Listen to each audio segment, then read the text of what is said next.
What's going on, guys? Thanks for joining me this week for another video. This week's video is going to be kind of like a third-parter into the last couple of videos that I put out. The one about standing up and speaking out and guarding your heart. I touched on some topics in those videos, and I'm going to expand upon some of those things and bring you some clips and kind of hopefully educate those that don't know and that are not aware. And those that are aware, hopefully this will maybe inspire some people to, I don't know, take a stand, maybe speak out. So if you're interested in hearing more about what I possibly could bring to you that you maybe don't know, please stay tuned. So let's get into it.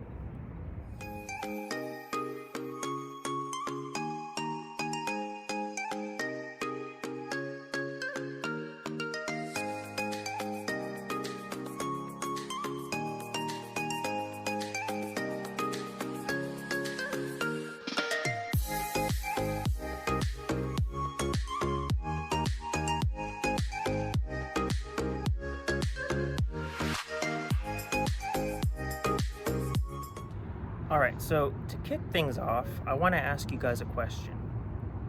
How bad do you really think things are in our country? Do you think that it's a lot of just propaganda that is portrayed in the media and it's really not that bad? And that those of us that are kind of talking about this stuff are overreacting? Or do you think that it's a lot worse than what's actually being portrayed in the media, and we're not speaking out and causing a stir enough, like we should be doing more? Wherever you land, whatever you think, I just want to bring some topics and some information to you, and maybe, you know, just let it sit with you and have you decide for yourself. So I really feel it's pertinent to put this video out this week, especially today, because it being the 4th of July. And 4th of July, you know, America's birthday, Independence Day. And I personally feel that us as a nation, our independence is being attacked. That we are trying to, and by we, I mean like the woke mob is trying to make the rest of America think the same. This group think mentality, that we're not supposed to have differing opinions or viewpoints, because every time we do, you see these people online, right? They get canceled, they get silenced and taken down. It's like you don't want to be able to have a good argument, and then whenever you bring up a good case or a good argument, you know, say in opposition, the other side will tend to get very divisive, and they start getting personal because they can't challenge you on the topics, on the subject. So they have to go ahead and try to attack your character and slander you and say that, you know, you're this or you're that. And it's getting really bad that, you know, it's starting to permeate our schools, our sports teams, and businesses, like all of this propaganda, even in churches, it's getting so crazy, so crazy. So a good example of this is, I don't know if you've heard of the North Korean defector Yeonmi Park. She's written a couple of books and she's had countless of interviews.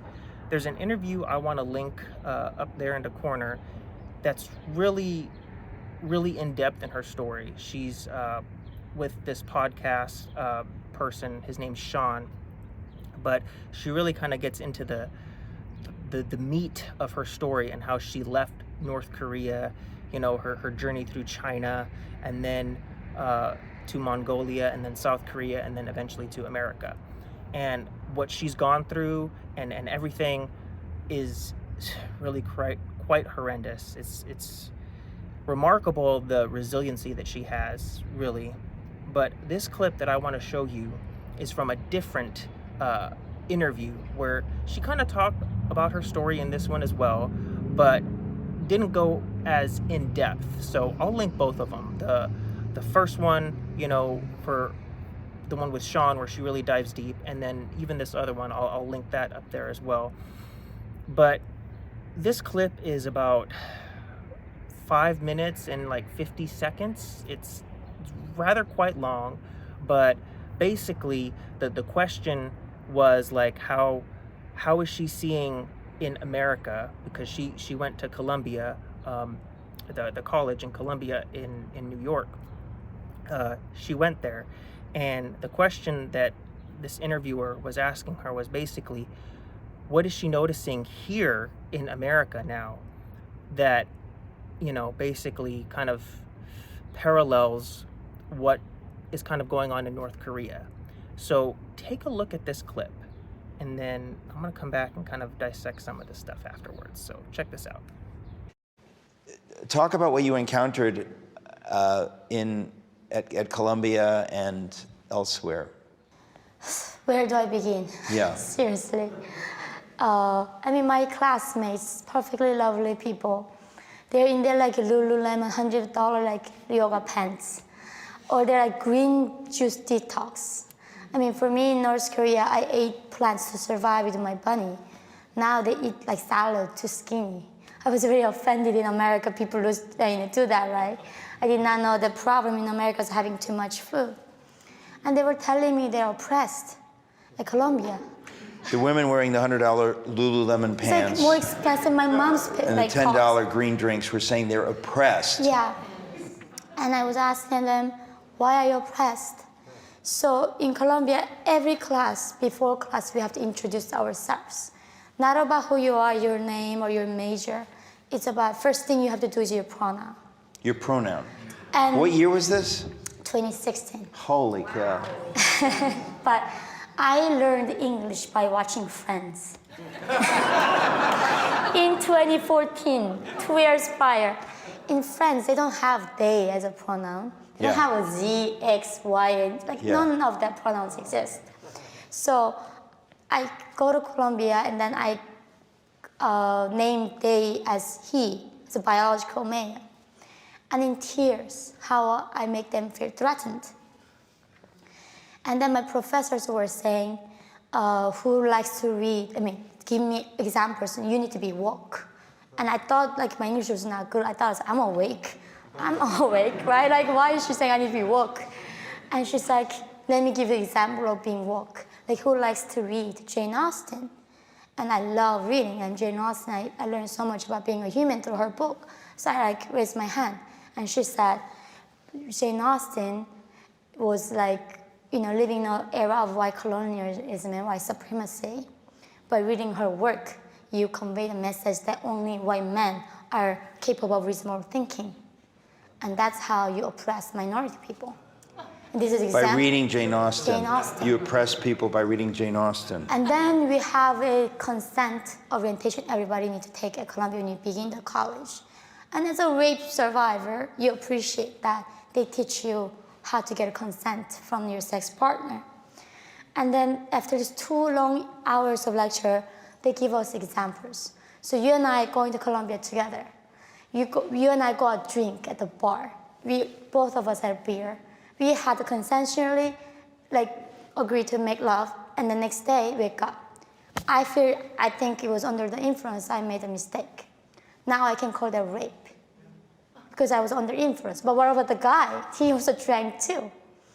And I was thinking, this is an insult to rape survivors. This is not what rape is. They are redefining the word oppression. They're redefining the word rape and racism. And they say math is racist, it's made up. And I was thinking, this is what my teacher taught me as younger in North Korea. She said, what's 1 + 1? And I said 2. My teacher said wrong. My dear leader, when he was a kid, discovered that if you add 1 drop of water to another drop of water, what does it become? It becomes bigger 1. It does not become 2. That's how math is made up by white men to control the minorities. Colombia, they were saying the exact same thing. I mean, I'm amazed that already in 2016, in your freshman year, these things were being pushed so aggressively? Yeah. Because we know they're out there. But the idea that you have had your experience and you come to this place and they are shoving this down your throat, these ideas, very aggressively. I mean, it's amazing to me. How did you survive 4 years at Columbia? It was last year, my senior seminar, I was studying economics and then human rights and political science. And then this is a human rights course, right? And they were telling me, I mean, they're redefining the word human rights again. You know, human rights means free healthcare, free education. I mean, you're so entitled to everything, so everything should be free for you. And I mean, the people who are actually fighting for human rights, it's a different thing. But she asked me, she's saying like, you know, there's no difference between men and women. And I said like, I can never be a man. Also by then I gave a birth, I was a mother. Like I know what my body can do and my guy's body cannot do. And she said, who told you that you cannot be a man? I said, I don't know. I said, okay, somebody brainwashed you. You are brainwashed. And they would just shut me down like that. So I learned, and then they said, Columbia is a safe space. It's not about physical safety, it's emotional safety. And before the classes, professors send these trigger warning emails. Don't come to class and don't do the reading. And if it triggers you in any way, don't even tell me why. So you don't need to go to class, you need to do the reading. Then why on earth are you in college? To get that fake degree. Exactly. Yeah. I'll let that sit there for a little bit, okay? Redefining terms. Remember when I was talking about this with the video that I put out about the whole your truth and the truth? How I was saying that we're redefining terms? This is being taught in schools. This is being taught in schools. And what's so dangerous about this is if people in schools are learning this propaganda and this agenda, not being able to think for themselves because this is what they've been ingrained with and indoctrinated with, you know, going to school, guess what? Eventually these people are going to be in positions of power and leadership, whether it's a mayor of a city, you know, a governor of a state, the president, you know, Congress, you know, who knows? Like these people representing the community and putting these agendas and everything because this is what they've been indoctrinated with. We gotta really be careful.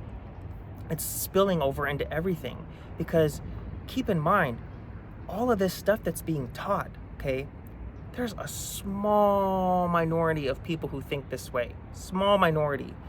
And why do they think this way is because they've been also indoctrinated, right? The majority, I'd like to at least believe that the majority of the country does not believe in this stuff. You know, maybe the polarizing places like New York and California, like LA and San Francisco, you know, all of these places, Chicago, you know, like all of these big cities probably have all of this propaganda because of the people in power and just, you know, those people there. But a lot of the other states, Florida, Texas, just the Midwest, I'd like to believe that a lot of us have, you know, our brains and we don't really think this way. So is all of these big cities an accurate representation of how our country really believes as a whole? Probably not. So why are we letting them dictate the direction of our country? Just food for thought. If you don't think that's bad enough, then like I mentioned earlier, it's spilling into our sports teams, right? So you've probably heard by now on the news of the Sisters of Perpetual Indulgence that the LA Dodgers, the baseball team, invited. Well, first they invited them, then they disinvited them, and then they invited them again to honor them and give them some sort of award, okay, at this game. That's sick. Okay, that is sick. A bunch of men, you know, like dressed up in drag, dressed as nuns, okay, calling themselves sisters when they're not even sisters. They're men. They're grown men. Okay, they're sick in the head, and then they not only mock the Catholic and the Christian faith, because there's a bit in there where, you know, they have somebody like on a cross and everything, and somebody's dancing around. It's disgusting. The whole thing is disgusting. And what's really, really good is that the pitcher, one of the pitchers, Blake Treinen, I don't know if I'm saying his name right, but he put out a letter pretty much saying that he doesn't agree with what the Dodgers are doing. And I want to read to you this letter. Okay, so check this out. It says, he put this out, and it says, "I'm disappointed to see the Sisters of Perpetual Indulgence being honored as heroes at Dodger Stadium. Many of their performances are blasphemous, and their work only displays hate and mockery of Catholics and the Christian faith. I understand that playing baseball is a privilege and not a right. My convictions in Jesus Christ will always come first.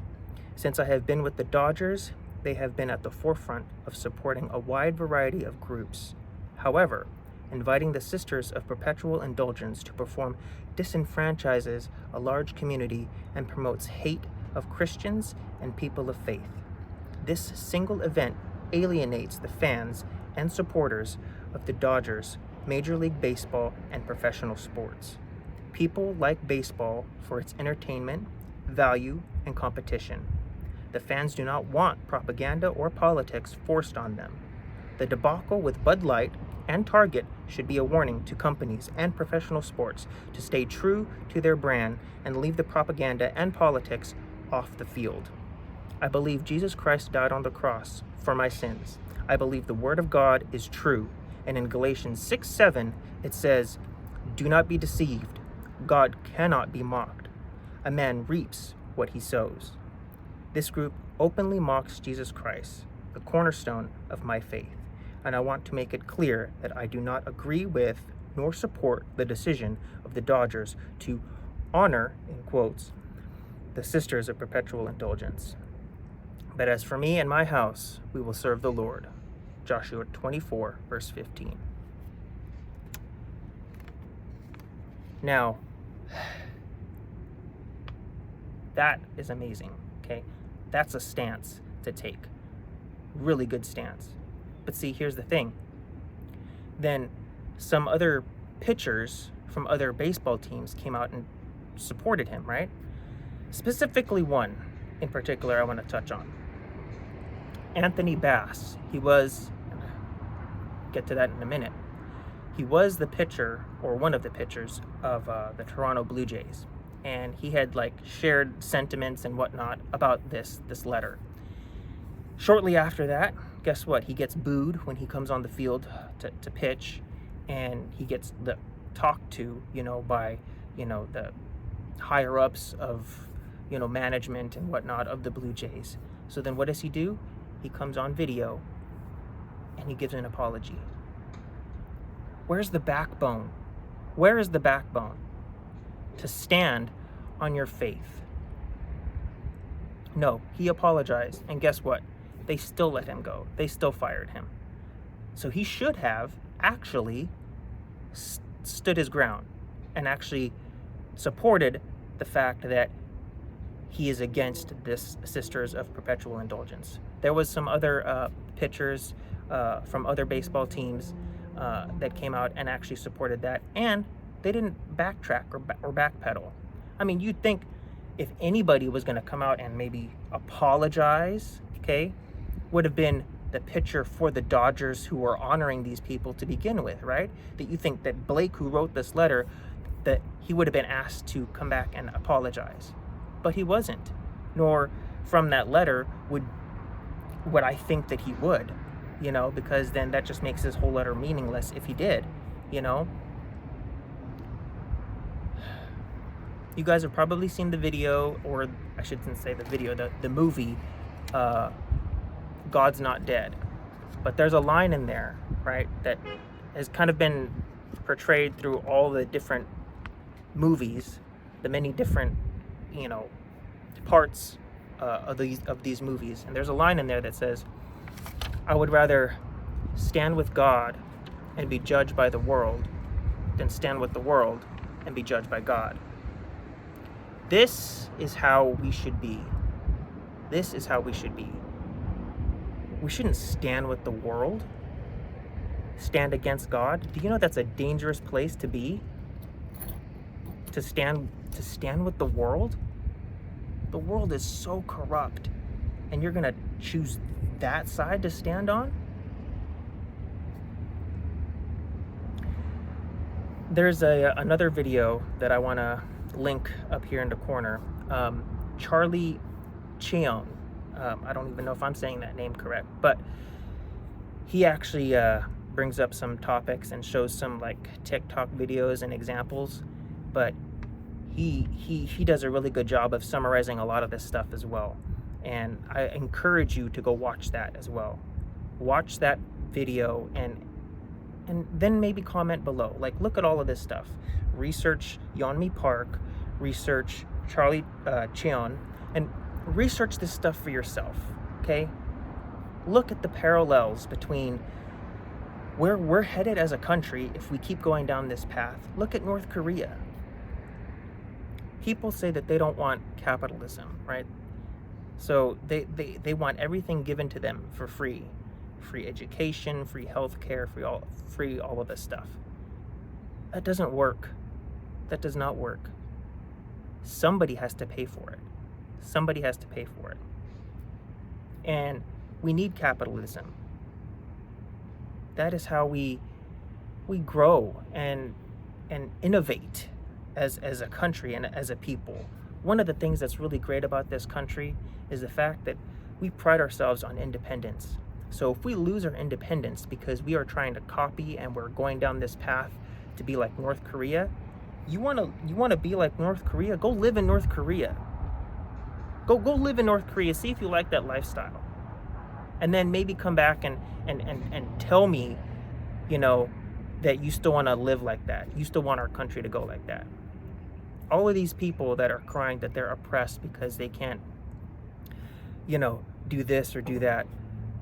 Take a look at yourself and your life and really take an inventory, like a good inventory, okay? Really have an honest conversation with yourself and see if you really are oppressed. You are not oppressed, okay? There are some people who are oppressed, but those who are whining with a megaphone, "I'm oppressed, I'm oppressed, I'm oppressed," you are not oppressed, so stop it. There's a scripture I want to bring up. Galatians chapter 1, verse 10. The NIV version says, "Am I now trying to win the approval of human beings or of God? Or am I trying to please people? If I were still trying to please people, I would not be a servant of Christ."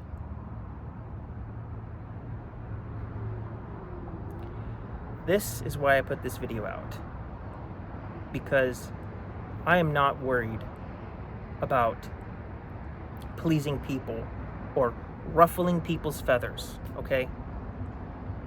More of us need to not be worried about that. I would not be a Christian if I was worried about what other people thought. We have to take this country back. Take it back from the woke mob. Show them that this will not stand. That their toxicity and the agendas that they're pushing, the garbage that they're trying to shove down people's throats, that we don't like it, we're not going to stand for it, and they need to go somewhere else out of this country, maybe to North Korea, if they want to try to push that and see how far they get.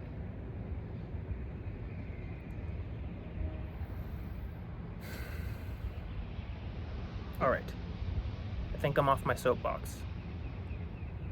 Thank you guys for watching. Those of you that either agree with what I said in this video and, are like-minded, please comment below and let me know. those that aren't, those that maybe have differing viewpoints, will know this. I am not going to apologize for what I said in this video. I have firm beliefs, and I laid them out in this video. I'm not going to apologize for it. This has long been overdue, and more people need to lock arms and stand up and speak out. We cannot let this permeate our schools. We cannot let these people touch our children and try to say that it's okay, you can, change your genders and all of this stuff. Like, this is too crazy.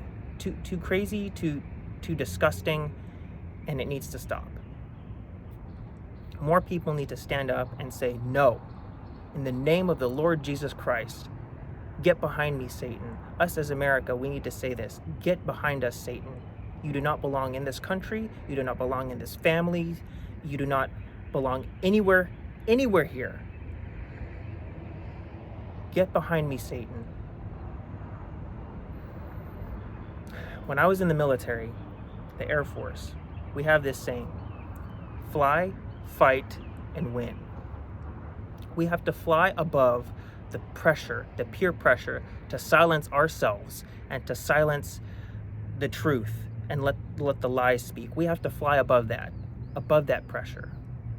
We have to fight against this ideology that is being pushed to our children, pushed in our schools. We have to fight against that.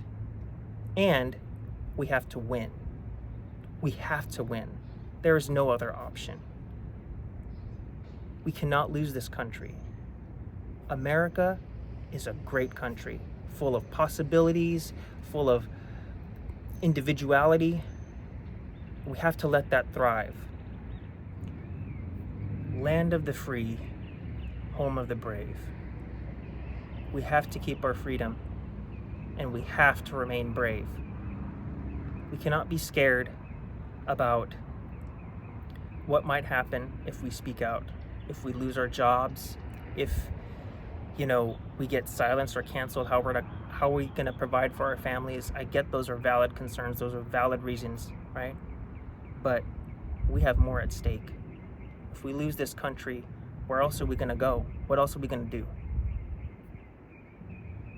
Stand up, speak out for truth, and please remember, God is with you. And if God is with you, who can be against you? Who can be against you? All the more reason to speak out. If you are standing with God, and God, He speaks against all of this stuff, all of this woke stuff, against all of this stuff. Read the Bible, right? Stand up, speak out. Be brave. Let's take America back. Thanks for watching. Please like and subscribe. And remember, be blessed.